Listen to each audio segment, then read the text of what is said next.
जय हिंद साथियों, ISDW के इस प्लेटफॉर्म पर आप सभी दोस्तों का स्वागत है।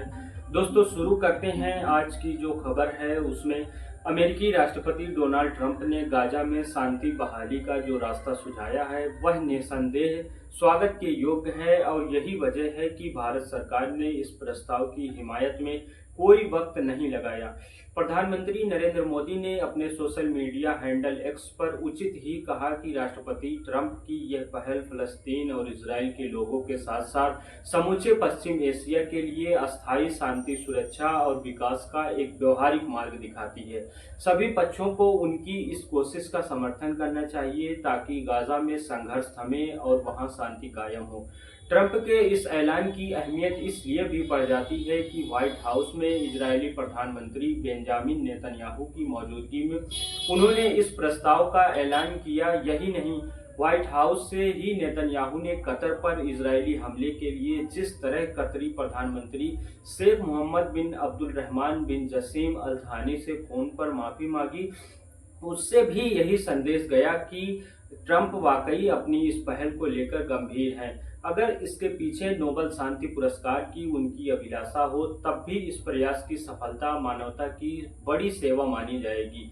इस 20 सूत्री प्रस्ताव में जो मुख्य बातें कही गई हैं उनमें यह साफ साफ कहा गया है कि इजराइल गाजा पर कब्जा नहीं करेगा और हमास तमाम इजरायली बंधकों की रिहाई फौरन सुनिश्चित करेगा। इजरायली फौज गाजा से लौट जाएगी मगर गाजा के शासन में हमास की किसी किस्म की कोई भूमिका नहीं होगी।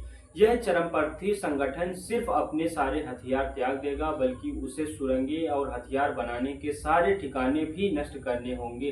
दोनों पक्षों की सहमति के बाद गाजा में राहत पहुंचाने और पुनर्निर्माण का काम शुरू होगा। हालांकि फलस्तीन को मान्यता देने के सवाल पर इस नए प्रस्ताव में बहुत स्पष्टता नहीं है, मगर उम्मीद जताई गई है कि इससे निकट भविष्य में भी यह मुमकिन हो सकता है। हमास इजराइल युद्ध अब जब तीसरे वर्ष में प्रवेश करने जा रहा है तब दुनिया के लिए इससे बेहतर कोई और खबर हो ही नहीं सकती कि इसे खत्म करने को लेकर अब तक की सबसे बड़ी यह गंभीर पहल सामने आई है।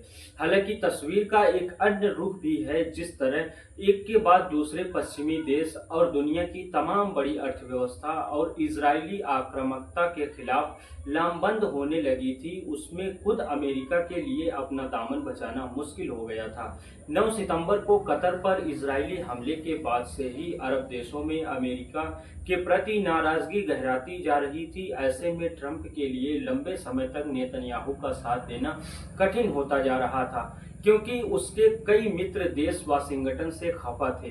भारत समेत विश्व के 3/4 देश इस समस्या का समाधान 2 स्वतंत्र देश फलस्तीन और इजराइल की स्थापना में देखते हैं।